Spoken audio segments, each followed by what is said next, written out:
Hi, Judicial Watch President Tom Fitton here with our latest Judicial Watch update here on social media. Thanks for joining us on this busy week. A big congressional hearing on the Clinton Foundation in which I testified on behalf of Judicial Watch. Hillary Clinton just gave us new email answers under oath. I'll talk about that. Plus we have these new State Department documents from the Obama administration showing a last-minute effort to push classified information to friendlies in the Senate in order to get Donald Trump. And then, of course, there's this big hullabaloo over General Flynn, whether he was mistreated by the Mueller special counsel and the Obama gang and deep state at the Justice Department, and also the plea deal or sentencing of Michael Cohen, the president's former attorney. So I have some commentary on that as well, and some interesting information you'll want to learn about. But first up is the hearing that was conducted by the House Government Oversight Subcommittee on Government Operations yesterday. It was chaired by Congressman Mark Meadows, who's one of those heroic congressmen in the House who have been pushing for disclosure and accountability along the lines that Judicial Watch has been seeking on Russiagate and Clinton emails and such. And his hearing was designed to look at the Clinton Foundation and whether or not there's been appropriate oversight of it. And Judicial Watch was honored to be invited. I was honored to testify. I hope you were able to watch the hearing yesterday. You may not have recognized me. I was in a suit and tie. But I was able to testify about all of Judicial Watch's work, or much of it, about the Clinton Foundation. Now, you may not know a lot of this, and I have a feeling a lot of Americans who watched this yesterday didn't know all the details. But Judicial Watch has been examining the Clinton Foundation since essentially day one in terms of the Clinton State Department, because when she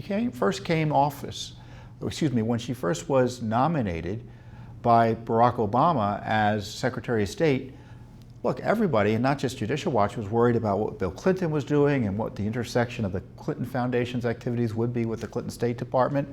So to put all those issues to rest, Hillary Clinton and the foundation and their lawyers came up with three memos, three letters saying that, look, there'll be no involvement by Hillary Clinton in Clinton Foundation business while at the State Department, and she'll recuse herself from anything having to do with them.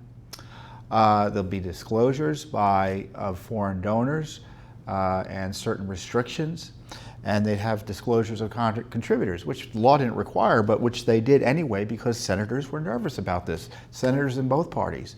So Mrs. Clinton's job as Secretary of State, her getting that job and her being confirmed and presented by Barack Obama to the Senate, was contingent on her promises to run an ethical State Department.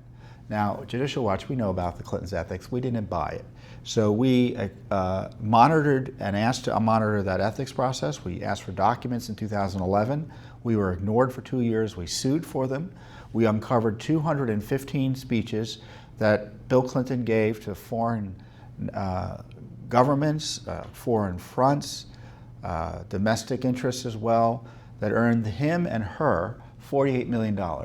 And the Justice Department, or excuse me, the State Department ethics official rubber stamped all of it. So much for the ethics clearance process that they had promised when she came into office.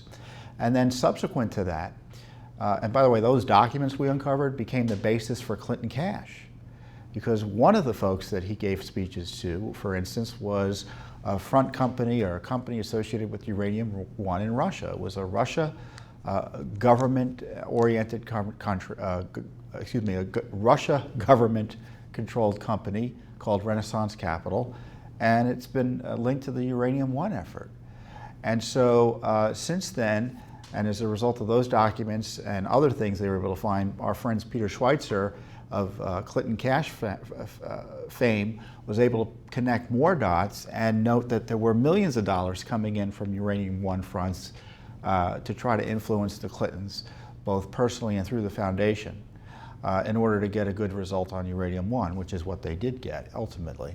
But secondly, we also ran into the foundation again in the Clinton email server, because after even that conflict of interest mess we uncovered, we found the Clinton email system. And on that system also was Huma Abedin, Hillary Clinton's top aide, former foundation official. In fact, later in the State Department, later in the tenure of Hillary Clinton's State Department, Huma Abedin worked at the State Department as a special government employee and at the Clinton Foundation. How's that for a conflict of interest? But we found that almost immediately, as a result of uncovering the Clinton email system and the documents in them, that the Clinton Foundation was seeking favors on behalf of its donors. And they were getting them. Some of these donors were foreign heads of state, shady foreign businessmen, and others. Others needed help with criminals getting visas, criminals from abroad getting visas. I mean, it was a real racket that was being run with the State Department and the Clinton Foundation. And as I've said before, and I think I testified to yesterday, it was hard to tell where the Clinton State Department began and the Clinton Foundation ended. It was a seamless web. And it was Judicial Watch that exposed all this. And that led to the pressure for an FBI Justice Department investigation that began around 2015, 2016. And what happened was the Justice Department, the politicals at the Justice Department, the Obama administration tried to shut down what was a basic FBI investigation into what the Clinton Foundation was up to. And they were successful because obviously nothing's been done. And since then, nothing's been done. The Justice Department, when it comes to the Clinton corruption issues, has been frozen under the Trump administration by Jeff Sessions, who didn't want to do anything. And obviously nothing's happened since Jeff Sessions has been in office, since Jeff Sessions has been removed from office. So that's basically my testimony yesterday. I gave 17 pages of written testimony, more than 17 pages, and we'll probably get a link for you here. So that's on the record. And what's remarkable is that this hearing, after years and years, was the first hearing on the Clinton Foundation that I recall. Maybe you remember one. I don't know of them. They talked about Uranium One, miracle of miracles. Billions of dollars from Russia going into the Clinton Foundation, the personal coffers of Hillary Clinton while she's Secretary of State. Talk about a Russia collusion scandal. Where's the Justice Department on that? Also to testify supposedly was U.S. Attorney Mr. Huber, the famous Mr. Huber, the elusive Mr. Huber from Utah. He didn't show up. So that tells you what's happening at the Justice Department level. So of course it's Judicial Watch that's there on your behalf and on behalf of the American people to tell Congress they need to investigate this. And I know the Democrats are going to take control of the House, so the likelihood of investigations really small now. So Judicial Watch is going to be doing all the work here. And on top of that, we have the issue of on top of that, we had two more whistleblowers. They filed a complaint under the whistleblower statute related to the IRS against the Clinton Foundation, and they testified. And they testified that there were two individuals in the Clinton Foundation, one who they disclosed, I guess the former CFO or COO of the Clinton Foundation, who had concerns about the way it was being run, and someone else whose name they refused to divulge. They also had concerns that there was a Foreign Agent Registration Act issue for the Clinton Foundation. Isn't that interesting? Because that ties into Michael Flynn, General Flynn, who's been prosecuted under that law. Manafort has been prosecuted under that law. You know, but no one associated with the Clinton world has been prosecuted under that law. Isn't that curious? So it was quite the hearing. It was educational. The Democrats, the lead Democrat on the committee, Congressman Connolly from Northern Virginia here, he attacked Judicial Watch because we didn't want to focus on the Cohen campaign finance deal. I didn't really understand what he was saying, but I pushed back. And so the hearing's available online. I encourage you to watch it. And the full testimony is available online. And so, you know, we're not done with the Clinton Foundation issue. We've asked for documents about the, as I said, this effort to suppress the investigation by the Justice Department. We're suing on that. And of course, separately, and this is a nice segue into the next question, or the next topic, is that we're still investigating the linked Clinton email scandal, because we didn't know about the pay-to-play scandal at the Clinton Foundation until we uncovered the Clinton email server on which the key documents were residing. And to that end, as I've talked about previously, we have 2 federal court judges who have granted Judicial Watch discovery. In the case of Judge Emmett Sullivan, who granted us discovery that saw witnesses come in 2016, he overrode the objections of Hillary Clinton last month, who didn't want to answer some questions by Judicial Watch under oath about her email system. And Judge Sullivan overrode those objections and ordered her to respond to these 2 key questions within 30 days. And as I said before, the Justice Department's kind of AWOL. It's even worse than AWOL, because they were actually trying to come down on the side of Hillary Clinton and suggesting to the court that she didn't need to answer some of the questions we wanted answered. Thankfully, the court rejected the Justice Department's request. But can you imagine sitting in there in the courtroom, because I get to go to these hearings as I'm the client. I'm Judicial Watch's corporate representative, and Judicial Watch attorneys are arguing for us in court. And I'm sitting there and I'm watching this Justice Department defend Hillary Clinton from having to answer additional questions about what she was up to at the State Department with her emails. And so the 30 days that Mrs. Clinton had to answer the questions under court order were going to run on Monday, and Mrs. Clinton filed her answers today with the court. And in some ways the answers aren't surprising, but they put her on the record and under oath, which is more than what Congress is doing, which is more than what the Justice Department wants to do. And it's your Judicial Watch that's doing this work. And Judicial Watch's litigation resulted in Hillary Clinton having to answer previous questions by Judicial Watch under oath, and now these additional questions under oath. So this is the filing. It's a government filing, and I'm going to read to you her specific answer on, I guess, one particular question that I think you'll be interested in, because it shows you, it's a little bit lengthy, the response, because it shows you the difficulties that we have in getting answers from Hillary Clinton. Excuse me, this is the filing. And, excuse me while I get the page.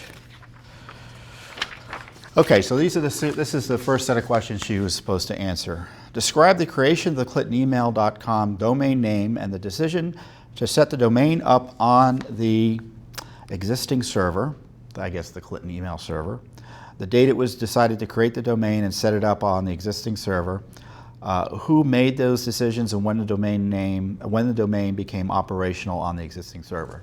So essentially the background is, supposedly the Clinton office had an email server, and they set up this specific domain name for Hillary Clinton to benefit from by having this secret email system for her, Huma Abedin, and actually her daughter Chelsea Clinton was also on that system. And her response is as follows, at least partially. Subject to, and without waiving the foregoing objections, and I won't torture you with all the objections, Secretary Clinton answers as follows. As Secretary Clinton prepared in late 2008, early 2009 to serve as Secretary of State, she was aware that President Clinton's office had set up an email system, but she had no role in this process. How did she become aware if she had no role? I don't know. Secretary Clinton knew that President Clinton's staff had recently upgraded that system. So she knew that too. Secretary Clinton does not know what equipment that system used, how it was created, who decided that the system needed to be upgraded, or who else had accounts on the system. Secretary Clinton believes that one of the president's aides, Justin Cooper, set up the system. Secretary Clinton decided to use a Clinton email account on the system for the purposes of convenience, Secretary Clinton recalls that the ClintonEmail.com account was created in early 2009. Although Secretary Clinton does not have specific knowledge of the details of the creation of the account, the domain or the domain name, her best understanding is that Mr. Cooper set it up. So she focuses on this Clinton aide as setting it up. But the heart of the question is, why did she use it? What was she doing? And she said it was for convenience. Now that answer is belied by the evidence and the testimony. The email system she had was a mess. It had to be rejiggered all the time. It was, I think, one point collapsed and had to be reset up again. On top of that, there were continuous complaints within the agency about the inability to communicate with her, and she was aware of that. She was also warned not to use this unsecure system. She did it anyway. And even, I think in one of the testimonies we received, and maybe it was from Aberdeen or Mills, or certainly one of the documents we had, they show that it was impairing her ability to do her job. And of course, she had multiple devices. So the idea that there was convenience involved here is, I think, not credible. And especially when you use this as an excuse to avoid record-keeping requirements under federal law, responding under law under the Freedom of Information Act, responding to congressional inquiries and investigators from federal agencies internally and externally. To use the idea that it was just convenience, it doesn't ring true. And that's why Judicial Watch will be seeking additional evidence and discovery from Mrs. Clinton and others about the way this system was set up. And we have the ability to do that thanks to this discovery order that I've previously discussed with you by Judge Royce Lamberth, a different judge, who called Mrs. Clinton's email system one of the gravest offenses to our transparency laws. And so he wants to know whether or not that system was set up to evade FOIA. So he doesn't necessarily buy at face value that this was just a mere convenience issue. Certainly there's enough evidence to grant us discovery to explore whether that's true or not. And that's what Judicial Watch plans to do. This discovery that Judge Lamberth granted us has to be planned out with the Justice Department and the State Department, and it will be due next Wednesday. So I'll have the details as to who will want to question and what documents we'll want next week for you. But isn't this amazing that it's Judicial Watch doing all this heavy lifting on this? This scandal isn't going away. Hillary Clinton isn't going away. Now, the establishment would have you believe Mrs. Clinton lost the election, so therefore she should get a pass on all the misconduct and illegalities that may have happened prior to the election.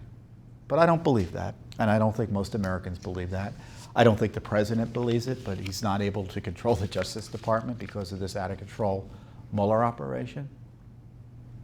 So what we do is that we use the law that we're able to use, the Freedom of Information Act, to get accountability.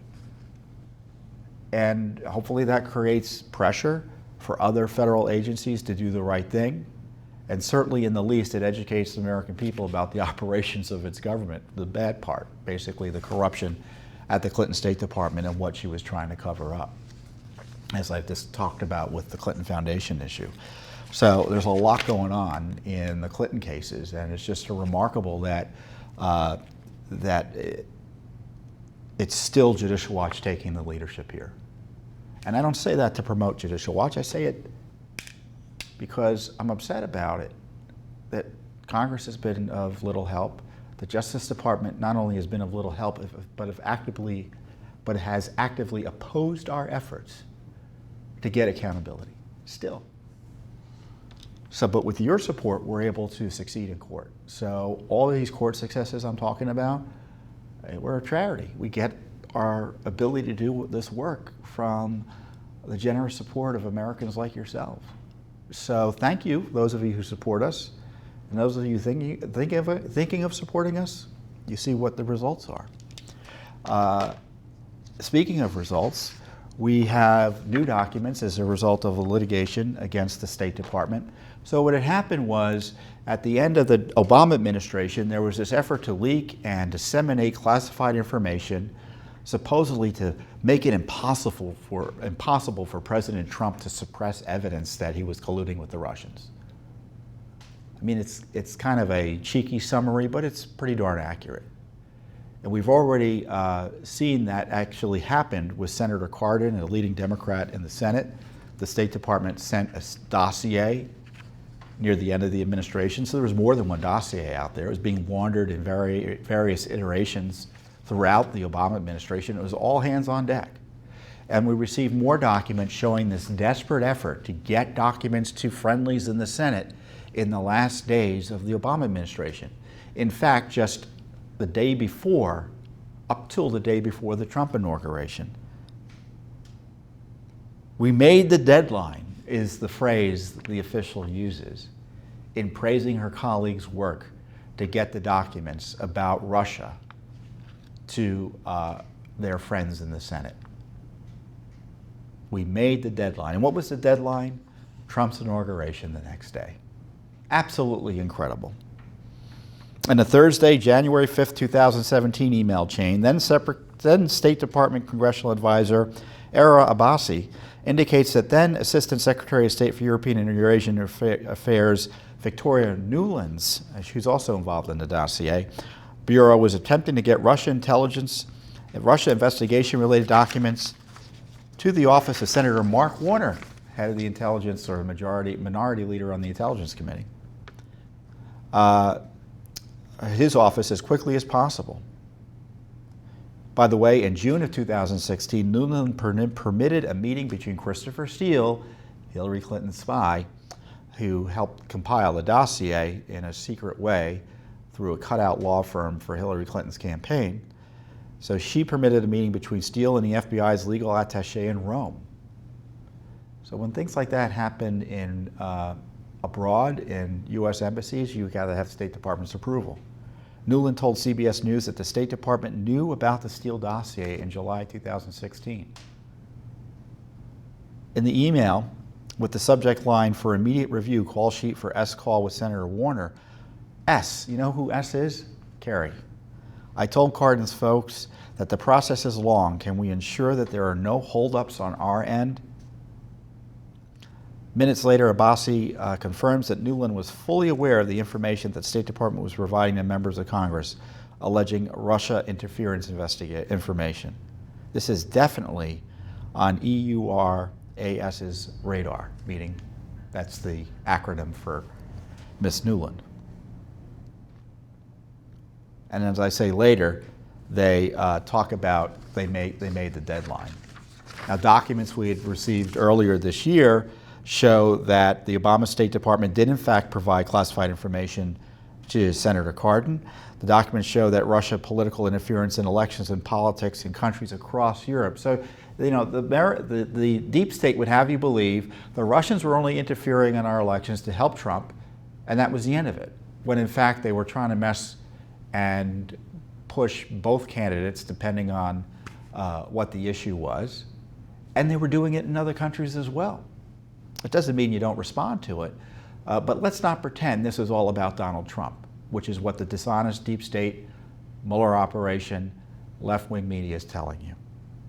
So what we now have is incontrovertible evidence that the State Department was urgently trying to push out records, classified information about Russia, not in the public interest, but in a political interest. Because, look, if this was in the ordinary course, they wouldn't care about deadlines. The State Department is still the State Department, no matter who is the president. And if there's a public interest in communicating with Congress, then it will continue after the president changes hands. The presidency changes hands, doesn't it? But to show the fact that they were desperate to try to get this information to their buddies in the Senate prior to the Trump inauguration shows they knew they were up to no good. Where's the special counsel for this? No, but in the meantime, they're targeting Michael Flynn. They've had this Cohen disgraceful prosecution. And I'll talk about both of those issues. The Cohen case first. The Flynn case first. You know, it's been always my belief personally that Michael Flynn, General Flynn, should be pardoned by President Trump. I don't think he lied. I think he was targeted illicitly by the Obama gang, the deep state, and Robert Mueller. How do I know this? Well, we have confirmation today in a filing demanded by Judge Sullivan, the judge who required Hillary Clinton to answer those questions today. because Michael Flynn, in a sentencing memorandum, and remember, Flynn pled guilty to, quote, lying to the FBI agents that ambushed him in January of 2017, a week after the inauguration of President Trump. And Flynn's lawyers, in trying to convince the judge that he shouldn't get jail time, said that, look, there's something shady that went on here. The FBI agents didn't warn him that lying to the FBI was a crime. He was pushed not to have a lawyer present. And the big thing is that there were no indications he lied. And the document and the response by the special counsel's office confirm all the concerns that people have about what happened to Michael Flynn, because the document shows that the FBI agents, including the corrupt Peter Strzok, who interviewed him, found that he hadn't lied. And I'm going to read the specific report detailing that. Now, there's missing information from the filing that we don't have the full detail of what went on there, but the government admits this. And they highlighted it in the brief to the court. Strzok and blank, so we don't know the name of the other agent, both had the impression at the time that Flynn was not lying or did not think he was lying. Flynn struck Strzok as, quote, bright but not profoundly sophisticated. So not only that, he was a nice guy, and he didn't seem to be the type of guy who would lie. And the suggestion is further that he didn't lie to people everyone says he lied to. And the only evidence they have, and then you read the brief, the only evidence they have that Flynn lied is his admission that he lied, which I don't think should be taken with much weight, given the jail time he was facing and the financial ruin he was facing with this outrageous special counsel operation bearing down on him. And on top of that, Andrew McCabe, the corrupt Andrew McCabe, who was fired as number 2 of the FBI for targeting, for lying, also did the following misconduct. Listen to this. I'm going to read it, and you decide whether this is on the up and up. I explained to Lieutenant General Flynn that my desire was to have 2 of my agents interview him as quickly as possible, as quickly, quietly, and discreetly as possible. He agreed and offered to meet with the agents today, and this is dated January 24th, 2017. We had some discussion about the timing and ultimately agreed to conduct the interview at his office in the White House at 14:30 this afternoon. I explained that I thought the quickest way to get this done was to have a conversation between him and agents only. This, by the way, Flynn is the National Security Advisor to the President of the United States. McCabe is the number 2 official at the FBI. I further stated that if Lieutenant General Flynn wished to include anyone else in the meeting, like the White House counsel, for instance, that I would need to involve the Department of Justice. He stated this would not be necessary and agreed to meet with the agents without additional participants. How do you like that corruption? And on top of that, I just realized, or I just read somewhere, because I had missed the interview this weekend, on MSNBC, James Comey admitted he was behind this crap. He took advantage of the fact it was early in the administration, things were confused. He knew that White House counsel typically would have to get involved here. And they thought he could get away with just sending the agents over because of the confusion. And McCabe was in on it. I don't know what Judge Sullivan's going to do with all this, because as I said, General Flynn has ultimately admitted to the crimes here, to lying. But if I were the judge, I'd be asking some questions about what went on here. And if I were the president, I would pardon General Flynn in a heartbeat. I'd pardon him in a heartbeat. And Flynn's heroism is, Mike Flynn is an American hero. And I encourage you to go online and look at the various filings that have been taken, that were filed on his behalf. He has a remarkable military record. His work saved countless American lives. And this is the way he was treated by the number 2 and number 1 at the FBI, the corrupt Comey and McCabe duo. And the idea that Mueller took this this fake crime up and ran with it and brought the hammer of the federal government down on him to force him to admit to lying, I don't like it. I don't like it one bit.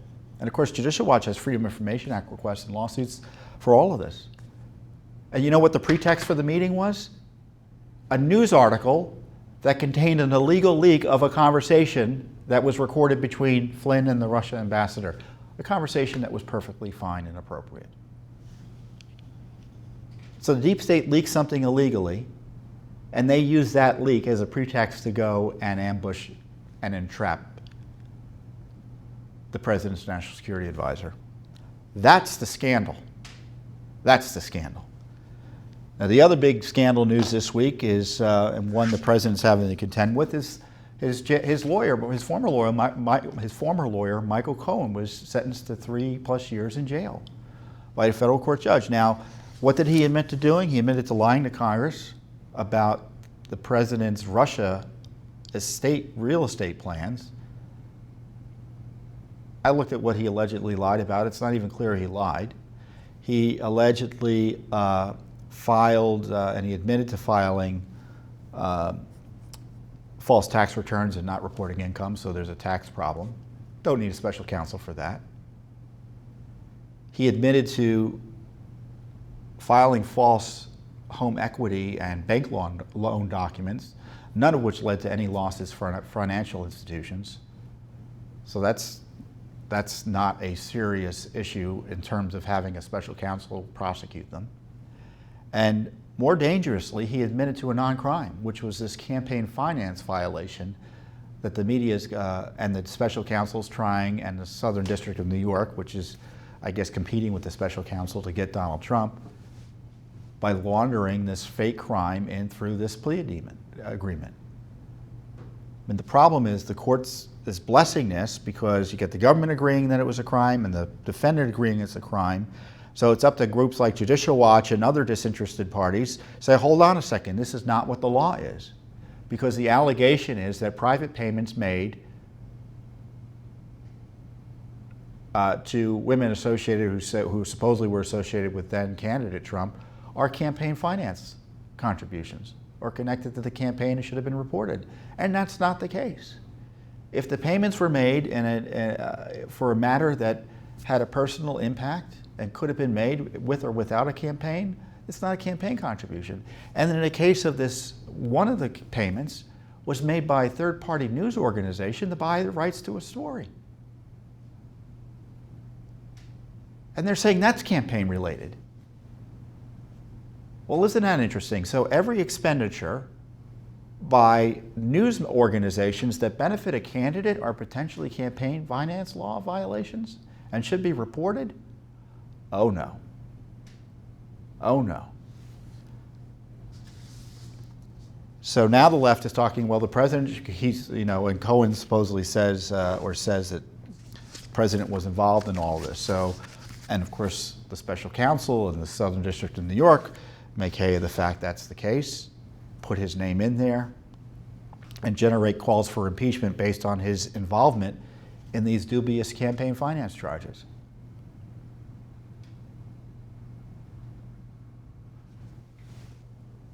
Even though there's no good faith basis to bring them, in my view. And just don't take my word for it. Our friend Hans von Spakovsky, who used to be a commissioner at the FEC, he understands the law. He agrees completely with me. And a lot of other neutral people as well. So there's a real law and order crisis in Washington, D.C., and it has nothing to do with the conduct of President Trump. It has everything to do with the conduct of this Justice Department, this FBI, and other agencies that were hijacked to try to target and discredit President Trump. And right now there's a concerted effort being run by the Mueller Special Counsel operation to launder dirt into court filings to prep the public for an impeachment effort by the president's incoming opponents in the House of Representatives. So it's a real crisis, and Judicial Watch is asking tough questions about this issue. We're filing lawsuits. We have key lawsuits on all of this, And what should the response be by the president? Disclose the documents. We've got the documents that will expose what went on here. In the case of Judge Sullivan, he saw these allegations Flynn was making about the misconduct of the FBI potentially, and he said, I want to see the documents. And my question is, why hasn't the Justice Department produced these documents publicly before? Because they would be embarrassing to the Mueller operation and undermine further, if it were possible, his credibility.